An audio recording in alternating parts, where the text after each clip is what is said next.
My name is Mark Rudak, and I just want to shoot a quick video explaining why I wrote what is now the #1 new release on Amazon called The Love Driven Man. And the funny thing about this video or this process is actually shot this video first as a live on Facebook. It's pretty interesting. For example, my mother-in-law walked in, but I made a promise that I will not stop, and it will be a true live, and it was. And the reason for it is because it really goes back to the idea of the book. You know, as you look at design, control, and love, and that when we control, you know, it eliminates the downside, but it also limits the upside. And what I found is that when we put ourselves out there, when we make ourselves uncomfortable, when we don't know what the outcome is, typically, at least on average for me, that's when I do my best work. And even if it's not my best work, I learn a lot. I learn far more than doing things perfectly over and over again. I make a lot of better decisions and learn a lot better in the long term when I put myself out there and I make honest mistakes. Now, I'm not saying to make mistakes just to make mistakes, but if you have the right intentions and you put yourself out there and you pray, I believe the Holy Spirit talks through you, and that puts you in the love-driven category, the love-driven man. And that's really the main idea behind my book. You know, just give a little bit more background. The original inspiration for this book was me giving a talk at a men's what we call advanced. It's, you know, it's basically a retreat, but the reason why I call it advanced is because it was really focused on taking action. You know, there's a lot of fantastic retreats over there, but I think that what's harder to do, and we're not perfect by any means, is to get people to change afterwards. So sometimes it happens, but it's not very consistent, and that was our intention, to make sure to set up the whole retreat or advance, if you will, to make sure that the men actually follow through and they don't come back to their same habits, because that's very common when you go to a retreat.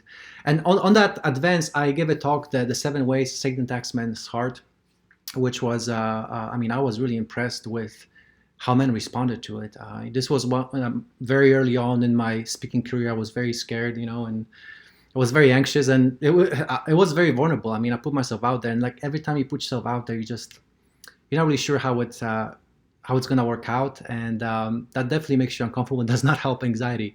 But it went very well. But one of the things I've noticed is a lot of men came up to me, and I felt like, I mean, I gave them questions to work through, but I felt like I kind of scared them without giving them the solution, or as good of a solution or a better solution that I know I can provide. And so that was the inspiration behind this book. I talk about the main ways Satan attacks a man's heart, but then each category I talk about the 2 ways that you can easily implement right now to counter that, to go from control to love. Because what happens typically, and I see it in my coaching practice, which is the second inspiration for this book, is that, you know, I coach men in personal, professional relationships. You know, and for example, I coached one guy who was doing very well in corporate America, but he always felt like he wasn't quite hitting his potential. And I coach people, for example, I had a client, an older client, who had a hard time talking to his daughter. But the interesting thing is that young, old, personal, professional, if you really peel back the onion, it goes back to this sign, this inspiration for the book, is that pull for control and love, in the sense that something happens in our lives that hurts us, and that makes us, puts us in the control mode in certain aspects of our life, because we don't want to experience that pain again.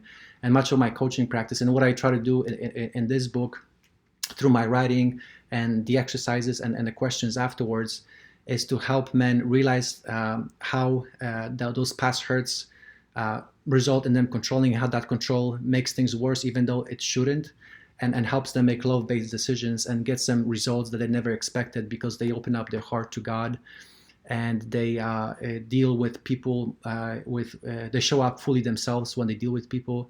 And when you do that, amazing things happen. For example, one of my clients who actually quit his job. And that doesn't always happen, because sometimes people are like, well, I don't want to work a coach because I don't want to quit my job. That doesn't always happen. This guy actually did. Last time I talked to him, he already replaced quarter of his income, you know, doing stuff that he loves, and doing stuff that is very scalable. And same with the client with his daughter. I mean, obviously the relationship is not perfect, but it's slowly getting better and better, and that is tremendous. That's even those small improvements are a tremendous source of joy for my client. And so what you find is, as you go through this book, are the 7 main categories that you work through in your life like for example, your godly identity,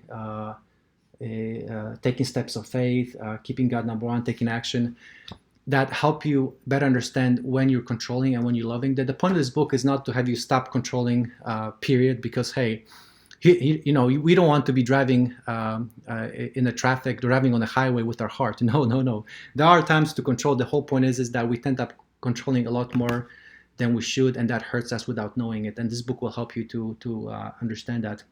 And then the final inspiration for this book is Saint Augustine. Man, I love Saint Augustine. This guy is awesome.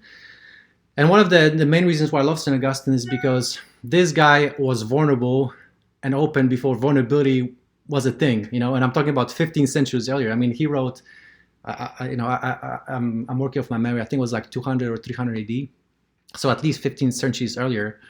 Now keep in mind, writers like Brené Brown came on scene like a decade ago, and even now vulnerability is still kind of, I mean, it's becoming a thing, but it's still very, very slow, especially in corporate setting. But this guy talked about vulnerability, 15 centuries earlier, and the reason why I really connected to his writing is because he had fantastic ideas, and a lot of people do, but not only he had fantastic ideas, but he demonstrated with his life how he got to those ideas, and how he fell short, and how, through his life, he figured out why things should be done different ways, and he was just very honest. And to me, like, I don't know about you guys, but when I hear how somebody got to hear the story behind how somebody got to a certain decision, and also being transparent about some of the downsides and some of the fallbacks, it really helps me to have that teaching go into my heart. And when it's in our heart, isn't it a lot easier to follow through on